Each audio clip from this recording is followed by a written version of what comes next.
Alina Vance had seen enough war to last 10 lifetimes. She had commanded battleships through the burning void of space. She had led soldiers into fights that nobody thought they could win. She had watched friends die in her arms and enemies beg for mercy at her feet. The alien races of the Galactic Council had given her a name that parents used to scare their children at night.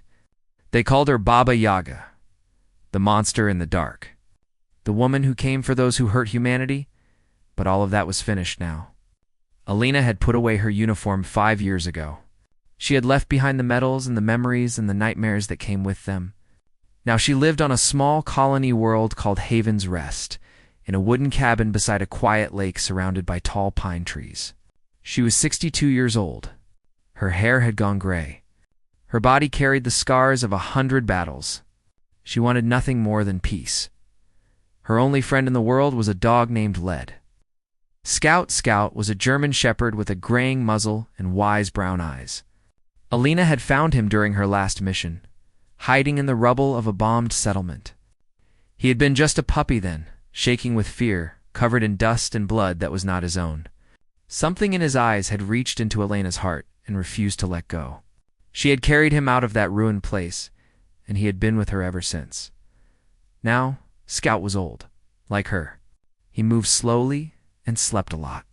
But every morning he was there at her bedside, tail wagging, ready to follow her wherever she went. They would walk the forest trails together. They would sit on the porch and watch the sun set over the lake. They would share their meals in comfortable silence. Scout did not care that she had once been a famous commander. He did not care about her victories or her failures.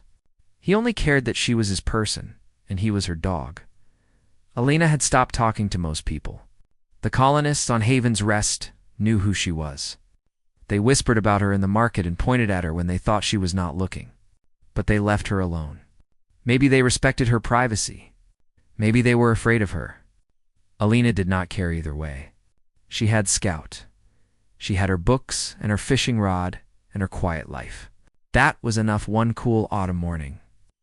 Everything changed. Alina was sitting on her porch with a cup of coffee when she heard the sound. It was a deep rumbling noise that shook the trees and sent birds flying in every direction. She looked up and saw a ship coming down from the sky.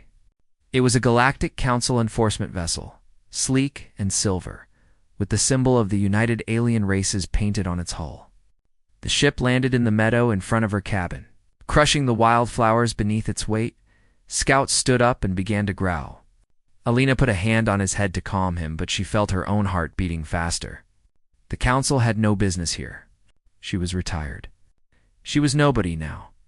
The ship's door opened, and 3 figures stepped out. They were Valorians, one of the founding species of the Galactic Council. They stood 8 feet tall with silver skin and cold black eyes that showed no emotion. 2 human men in council uniforms followed behind them, collaborators. Traitors who had chosen to serve alien masters instead of their own kind. The lead Valorian walked toward the porch. His movements were smooth and mechanical, like a predator who saw no need to hurry. He stopped at the bottom of the steps and looked at Alina with those empty black eyes. "Alina Vance," he said. His voice was flat and cold. "You are in violation of Council Directive 7742. You are harboring an unregistered biological asset. The animal must be surrendered for processing."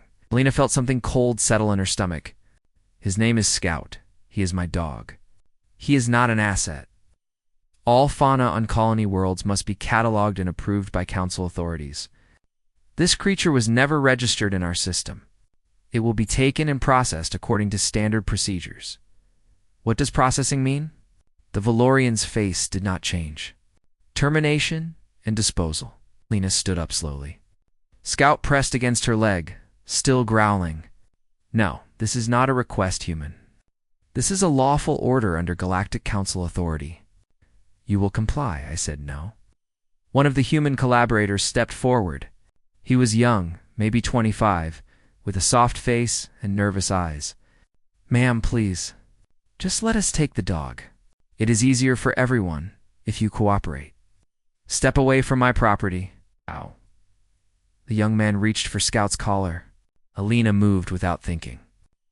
30 years of combat training took over her body. She grabbed the man's wrist, twisted, and felt the bones break under her fingers. He screamed and fell to his knees. Everything happened very fast after that. The Valorians drew their weapons. Alina moved like water, like smoke, like the ghost she had once been. She took the weapon from the first Valorian's hand and shot the second one in the leg. The third one fired at her and missed. She did not miss. He went down with a hole in his shoulder, but there were more of them. Many more. They poured out of the ship like silver insects, surrounding her, overwhelming her with numbers. Alina fought until her muscles screamed and her vision blurred. She fought until they beat her to the ground and held her there with boots on her back and hands on her arms. Scout was barking wildly, trying to reach her. Two Valorians held him back with metal poles around his neck. Alina. She screamed, "Run. Scout, run." But Scout would not run. He would never leave her. He fought against the poles, choking himself, trying to get to the woman he loved. The lead Valorian walked over to Alina. He looked down at her with those cold black eyes. There was no anger in his face, no hatred, just emptiness. "Let this serve as a lesson," he said. "Humanity's time of exceptionalism is over. You are subjects of the Council now. You will learn your place." He raised his weapon and pointed it at Scout. "No." Alina screamed. She fought against the hands holding her. She begged. She pleaded. She offered them anything, everything. "Please, he is just a dog. He never hurt anyone. Please." The Valorian pulled the trigger. The sound of the shot echoed across the meadow. Scout made a small, surprised sound. Then he fell to the ground and did not move again. Alina stopped fighting. She stopped screaming. She stopped everything. The world went silent around her. The Valorians released her and walked back to their ship. They did not look at her again. She was nothing to them. A minor problem, solved. The ship lifted off and disappeared into the sky. Alina crawled across the grass to Scout's body. She pulled him into her arms and held him close. His fur was still warm. His eyes were open, but there was nothing behind them anymore. The light was gone. She sat there for a long time. Hours passed. The sun moved across the sky. The wind blew through the trees. Then Alina Vance stood up. She carried Scout's body to the old oak tree by the lake. She dug a grave with her bare hands, not caring when her fingers bled. She buried him gently and marked the spot with a flat stone. She looked at the grave for a long moment. Then she spoke, her voice rough and broken. "I will make them pay, boy. Every single one of them. I promise."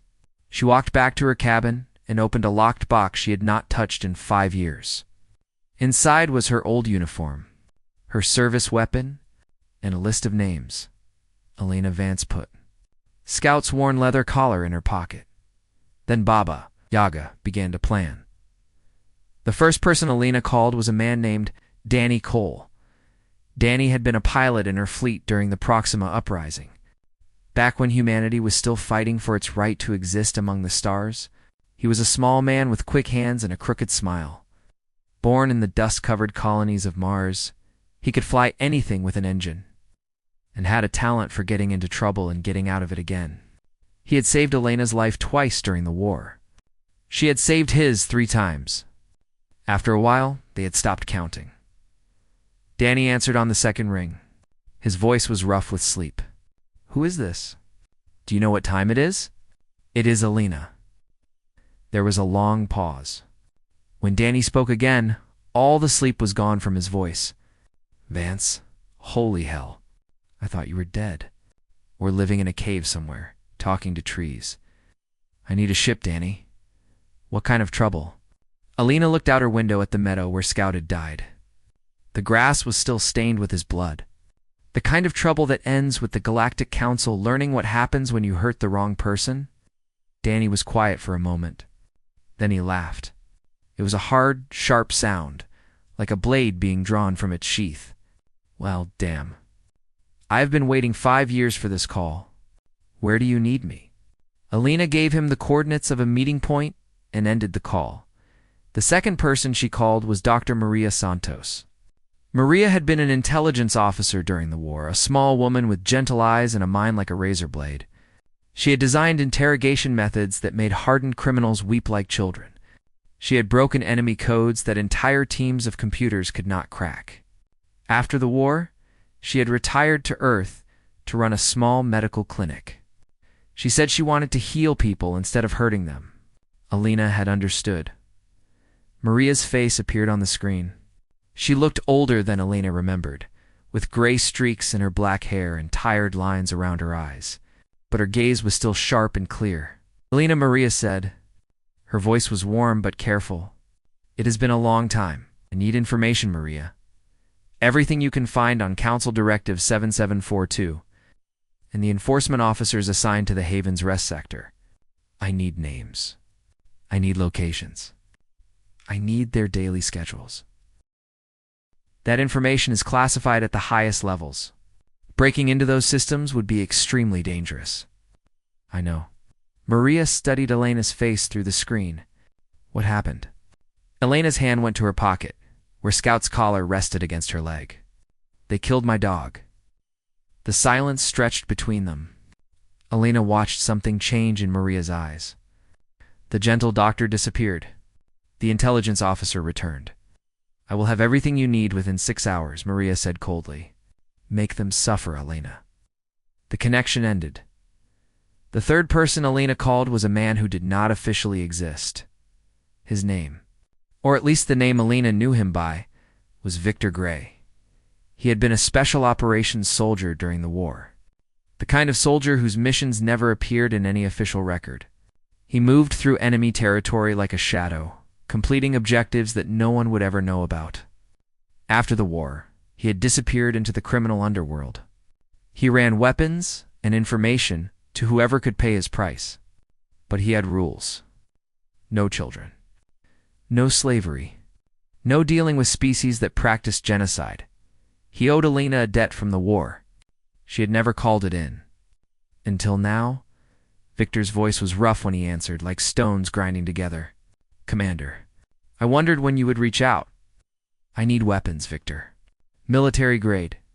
Enough to breach a council's security station. That is a tall order. The council does not sell their equipment, and stealing it is nearly impossible. Can you do it? There was a pause.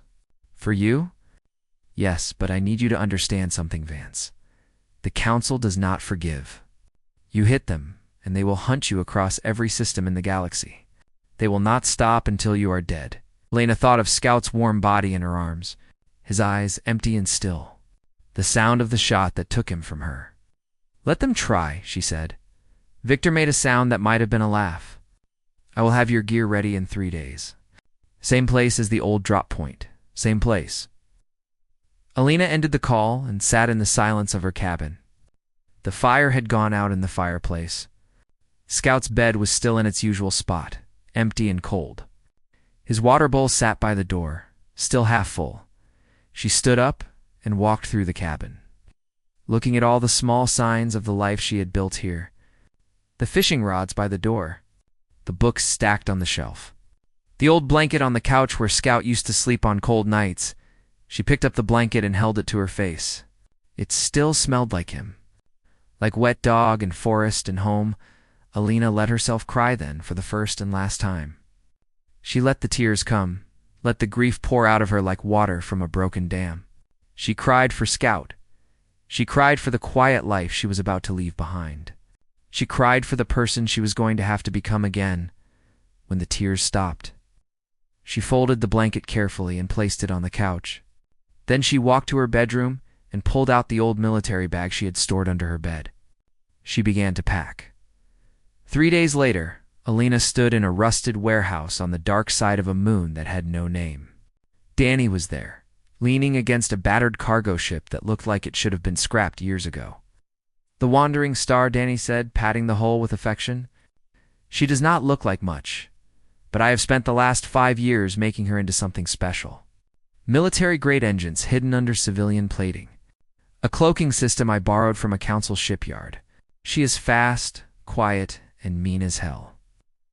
Alina nodded. She will do. A door opened at the far end of the warehouse, and Maria walked in, carrying a portable computer under her arm. She looked different than she had on the screen. harder, more focused. I have everything, Maria said. The lead officer who killed your dog is named Commander Thresh. He is stationed on Bastion 9, a security station orbiting Haven's Rest. I have his schedule, his quarters location, his psychological profile. I know what he eats for breakfast. Good. Another door opened, and Victor appeared from the shadows.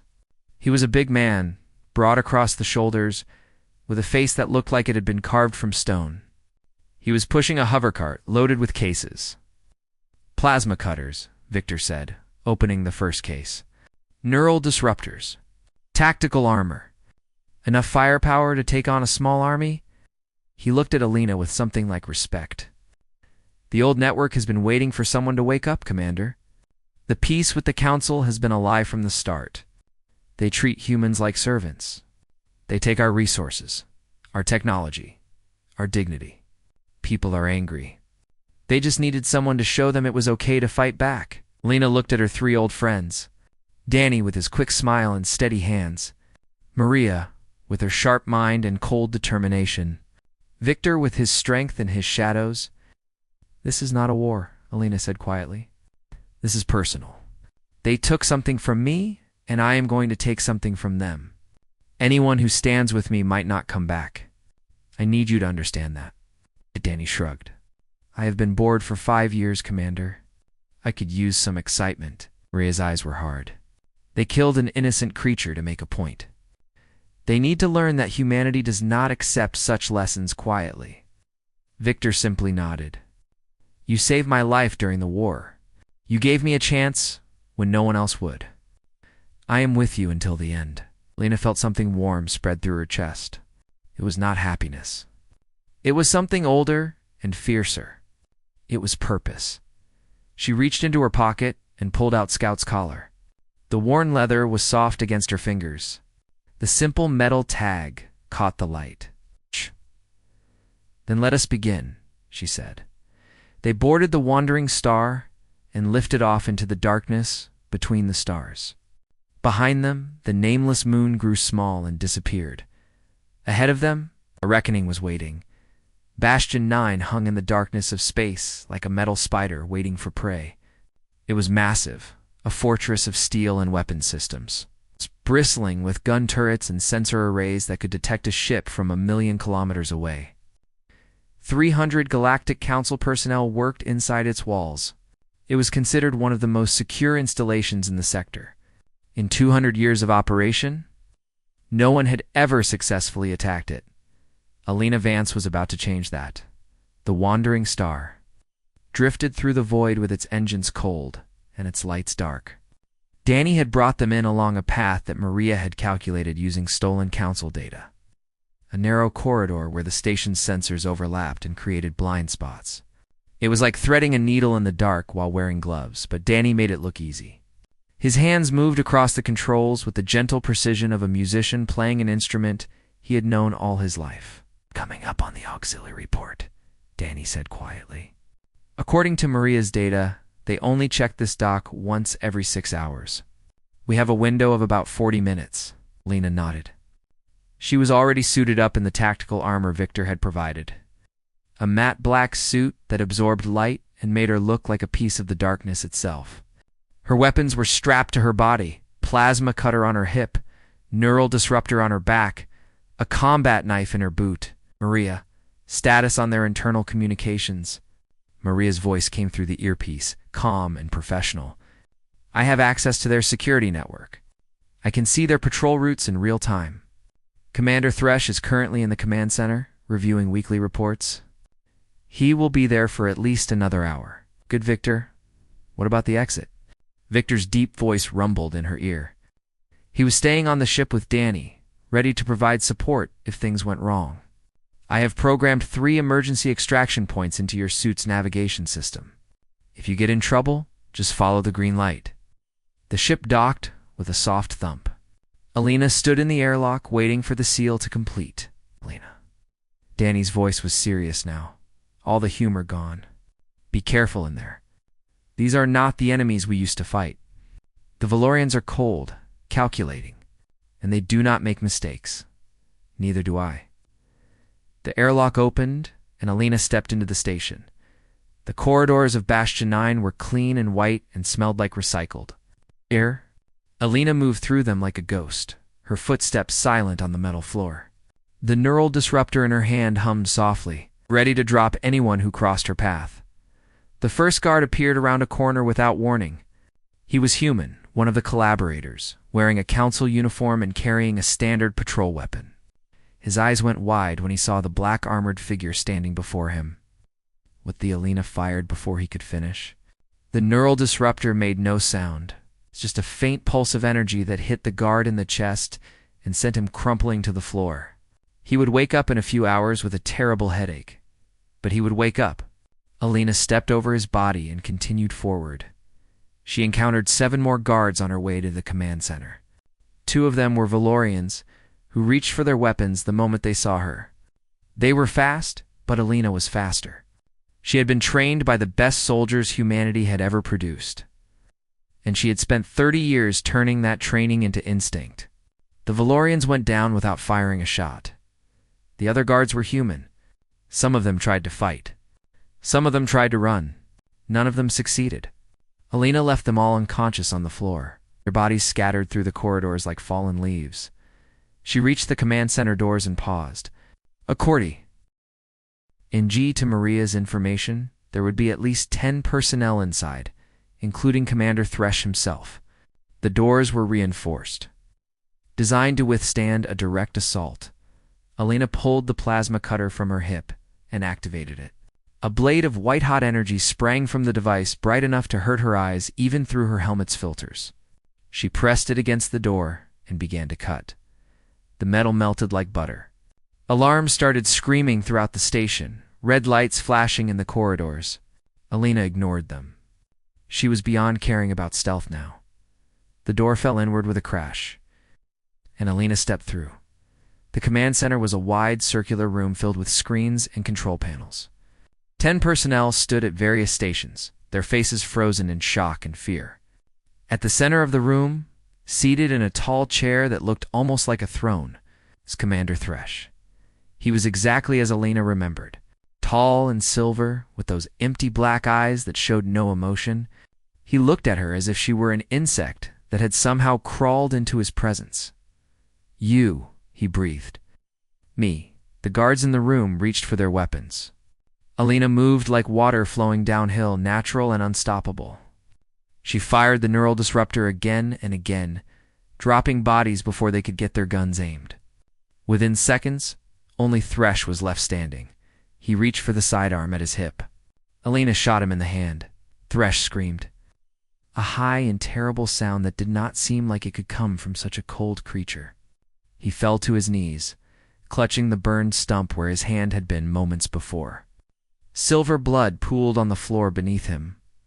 Alina walked forward and stood over him. She looked down at his face, at the pain and shock and fear that had finally broken through his empty expression. "You killed my dog," she said quietly. Thresh looked up at her, his black eyes wild. It was just an animal. A primitive creature. It meant nothing. Alina reached into her pocket and pulled out Scout's collar. The worn leather was warm from being pressed against her body. She held it in front of Thresh's face. His name was Scout. He was 12 years old.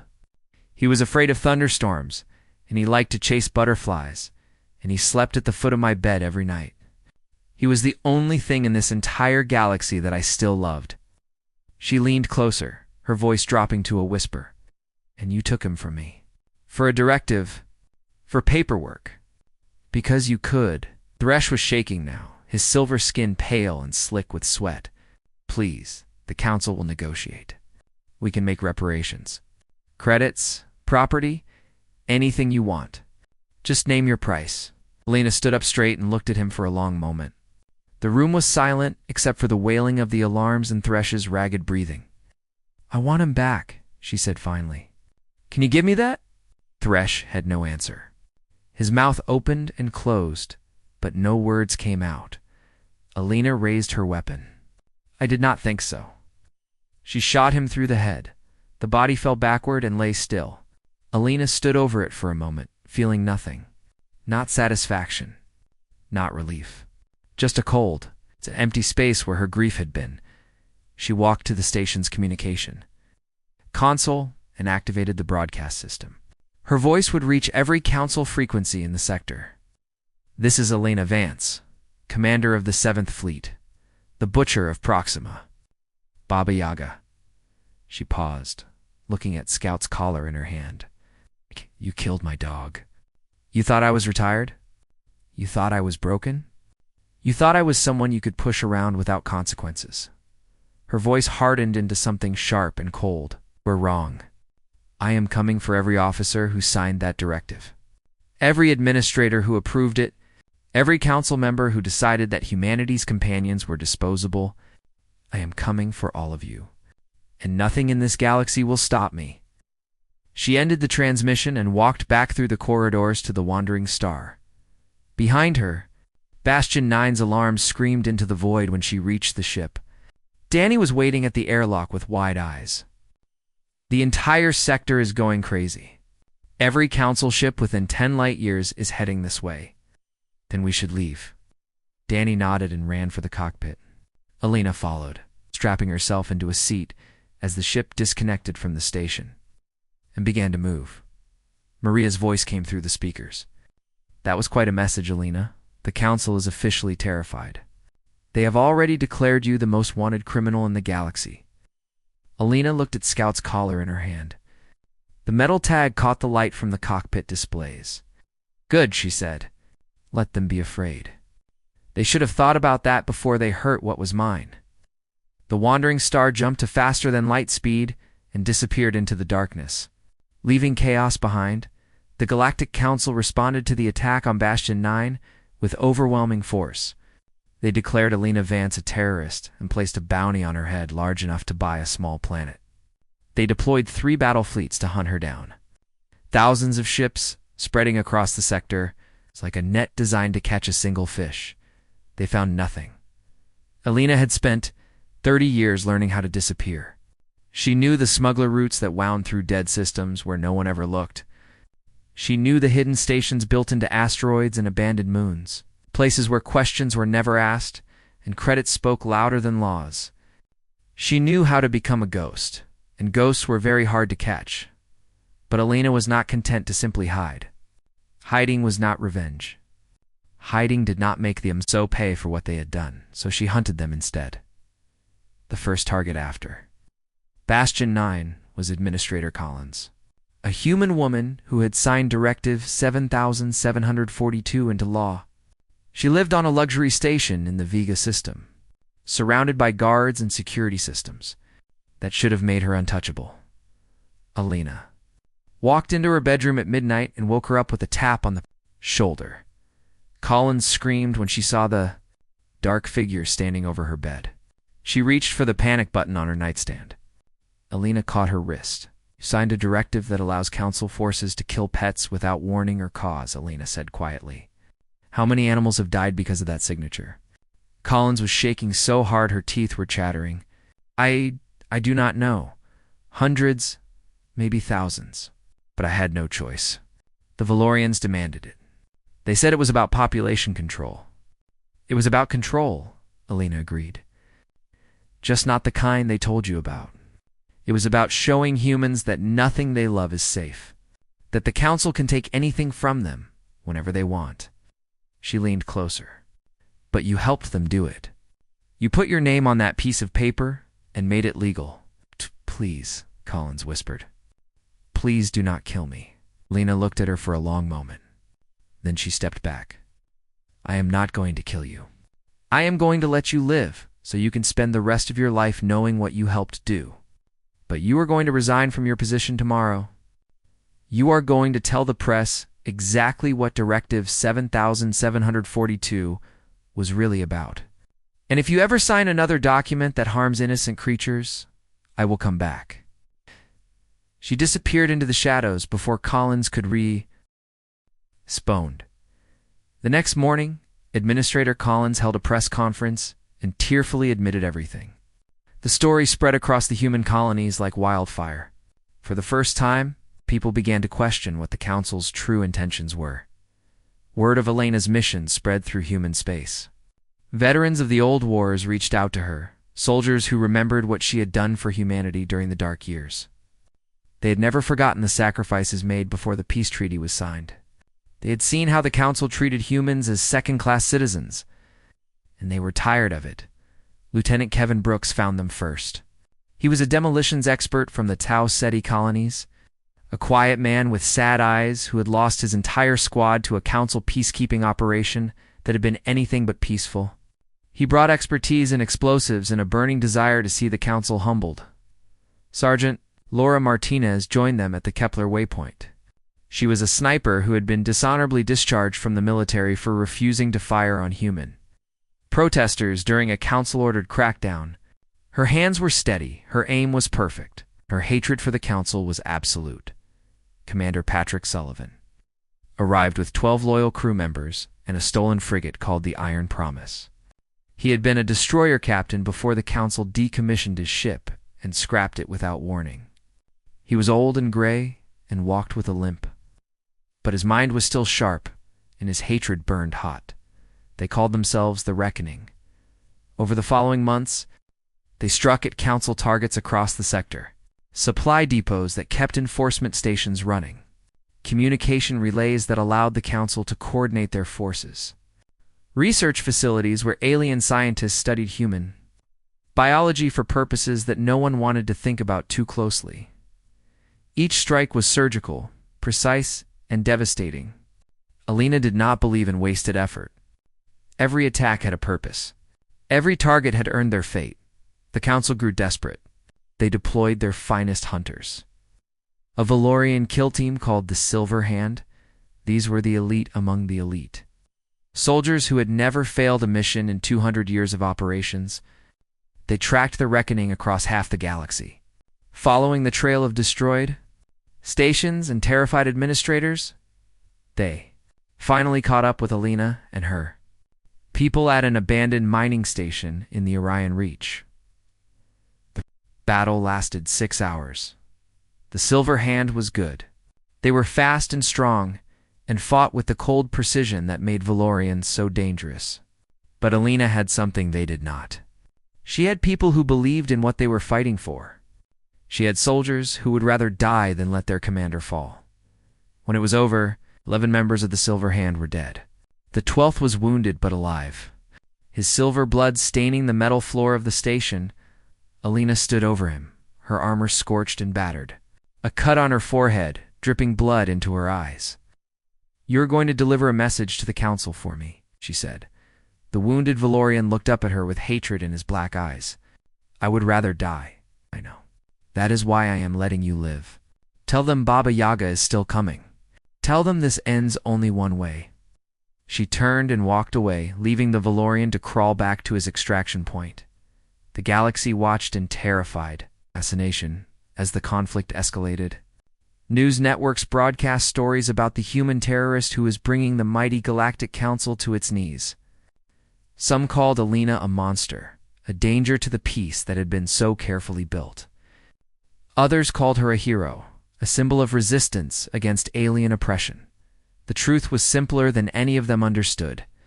Alina was not a monster or a hero. She was just a woman who had lost everything she loved and refused to let that loss go unanswered. The council high chamber convened an emergency session to discuss the Baba Yaga problem. For the first time in a century, the assembled representatives of 100 alien species gathered to debate a single question: how do you stop a human with nothing left to lose? They argued for days. Some wanted to deploy the entire military against her. Others suggested negotiation, offering her whatever she wanted in exchange for peace. A few even suggested simply giving in to her demands and rescinding Directive 7742. In the end, they decided to wait and see. Surely one human woman could not keep fighting forever. Surely she would make a mistake eventually. Surely time would solve the problem for them. They were wrong on the wandering star. Alina sat alone in her quarters and looked at Scout's collar. She had been fighting for 8 months now. She had killed more people than she wanted to count. She had watched friends get hurt and enemies fall before her, but it was not enough. It would never be enough to bring Scout back. Danny appeared in her doorway. Alina, the crew is asking about the next move. The council is scared, but they are not broken yet. Alina looked up at him. Her eyes were tired and old, but the fire in them had not dimmed. The council headquarters, she said. The Nexus station, at the heart of civilized space. That is where this ends. Danny's eyebrows rose. That is the most heavily defended station in the galaxy. Even with everything we have, we cannot fight our way through those defenses. Alina smiled. It was not a kind smile. We are not going to fight our way through. We are going to walk through. How? She stood up and put Scout's collar in her pocket. Because I have been building relationships across this galaxy for 30 years, not every species loves the Council. Not everyone has forgotten what humanity did for them during the wars. It is time to call in some favors.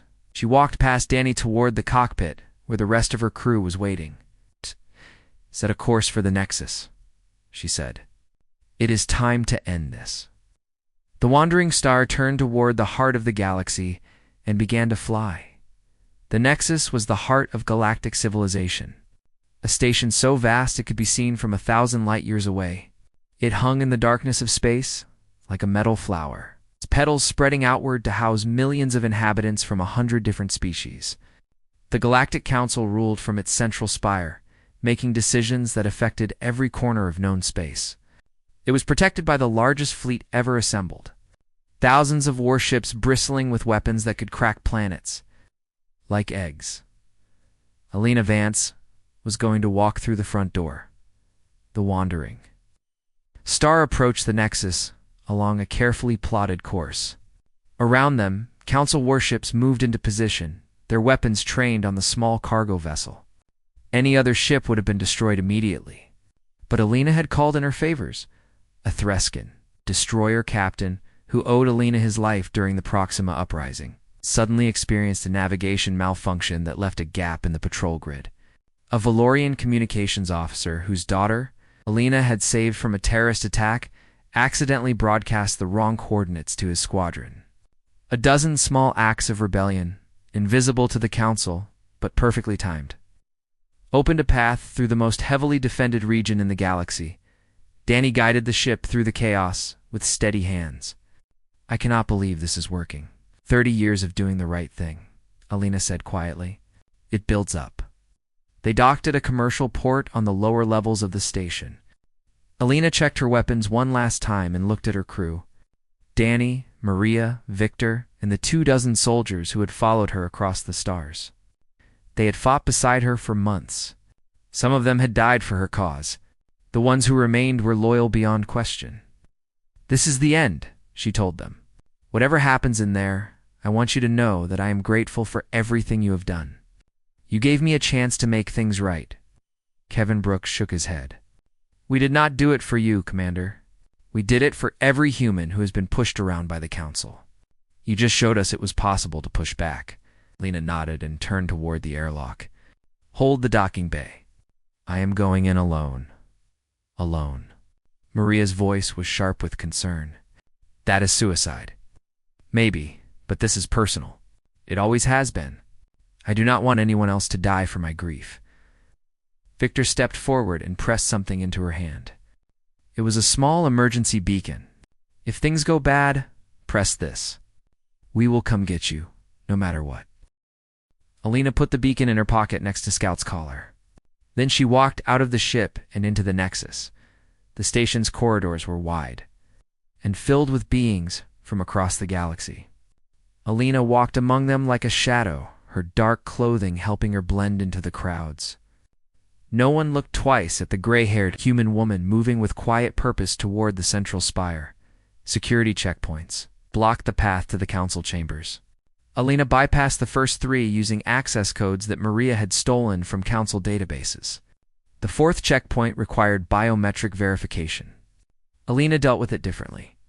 The guards at the checkpoint were 2 Valorians and a human collaborator. They saw Alina approaching and raised their weapons. Halt. This area is restricted. Present your credentials. Alina kept walking. I said halt.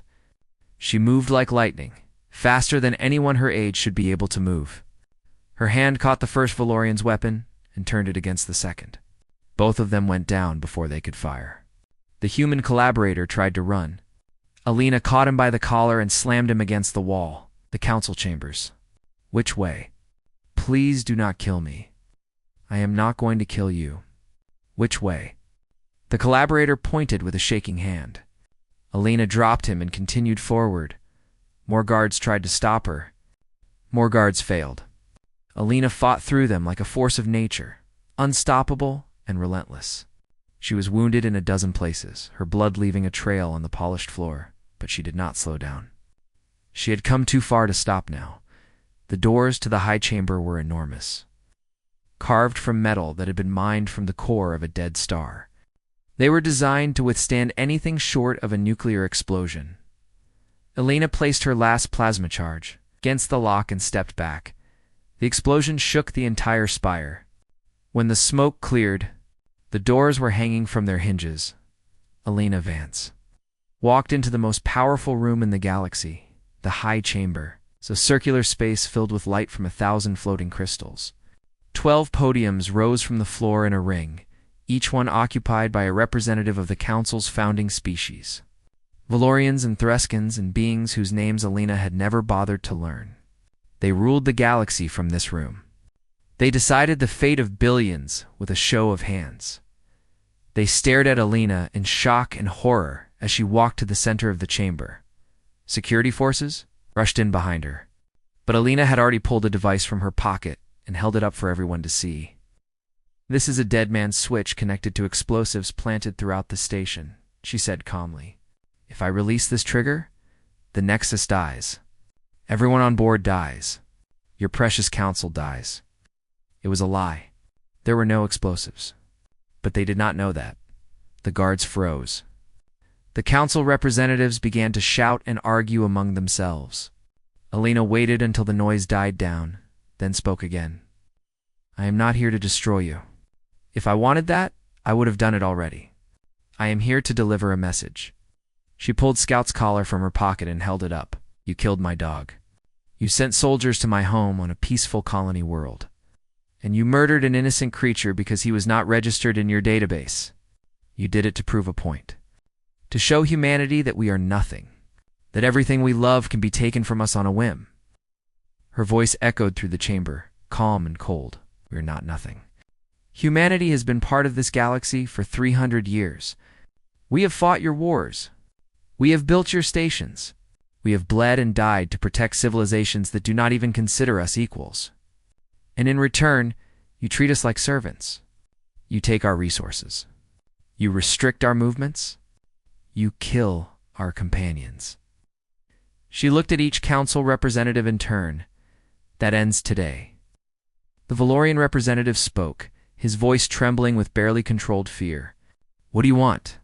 "3 things. First, Directive 7742 is rescinded immediately. Humanity's animals will never again be touched by council hands. Second, every human imprisoned for resisting council enforcement is released. Third, humanity will be given full voting rights in the council, equal to any other species. Those demands are impossible. The other species will never agree. Then convince them." Alina's voice was hard as steel. "Because if these demands are not met, I will come back. And next time, I will not be so polite. I have spent the last 8 months proving that there is nowhere in this galaxy you can hide from me. I have destroyed your stations. I have killed your soldiers. I have made your mighty council look like frightened children." She stepped closer to the Valorian representative's podium. "Imagine what I will do if you give me a reason to keep fighting." The chamber was silent. The council representatives looked at each other, fear written on their alien faces. Finally, the eldest representative, an ancient Threscon, whose scales had faded to gray, spoke. "The human speaks truth. We have pushed them too far. We have forgotten that they are not a conquered species, but partners in this civilization. Perhaps it is time to remember." One by one, the other representatives nodded. Even the Valorian, his black eyes filled with hatred, could not argue against the reality of what Alina had accomplished. "Your demands will be met," the Threscan said. "The directive will be rescinded. Your people will be freed. Humanity will be given equal status. Lena looked at him for a long moment. Then she put Scout's collar back in her pocket and lowered the fake dead man's switch. Then we are done here. She turned and walked out of the chamber. No one tried to stop her. 6 months later, Alina Vance returned to Haven's Rest. The colony had changed in her absence. There were more people now, more buildings, more life. Humanity had begun to thrive under the new agreements with the Council. It was not perfect, but it was better than before. Danny dropped her off at her cabin and promised to visit soon. Maria had returned to her clinic on Earth. Victor had disappeared into the shadows again. But he sent her a message every few weeks to let her know he was still alive. The crew of the Reckoning had scattered across the stars, but they stayed in touch. They were family now. Alina walked through her front door and stood in the silence. Everything was exactly as she had left it. The fishing rods by the door, the books on the shelf, Scout's bed by the fireplace, still empty. She walked outside and down to the lake. The sun was setting, painting the water gold and orange and pink. She sat down beside the stone that marked Scout's grave and placed her hand on the cool surface. "I did it, boy," she said softly. "I made them pay. I made sure no one else will lose what I lost." The wind rustled through the oak tree's branches. Somewhere in the forest, a bird began to sing. "I miss you every day. I will miss you until the day I die. But I hope you are proud of me. I hope you know that everything I did because I loved you." Tears rolled down her cheeks, but she did not wipe them away. She let them fall. She sat there until the stars came out, one hand resting on the grave of her best friend. Then she stood up, brushed the dirt from her knees, and walked back to her cabin. She put Scout's collar on the bookshelf, where she could see it every morning when she woke up. Then Alina Vance began to rebuild her quiet life, but across the galaxy. In the halls of power and the depths of space, they remembered the lessons she had taught them. They told stories about the gray-haired woman who had brought the mighty council to its knees. They warned their children about what happened when you hurt the wrong human. They whispered a name in the darkness, a name that had become legend: Baba. Yaga, the monster you send to kill the monster. The woman who showed the galaxy that humanity would never be broken. The end.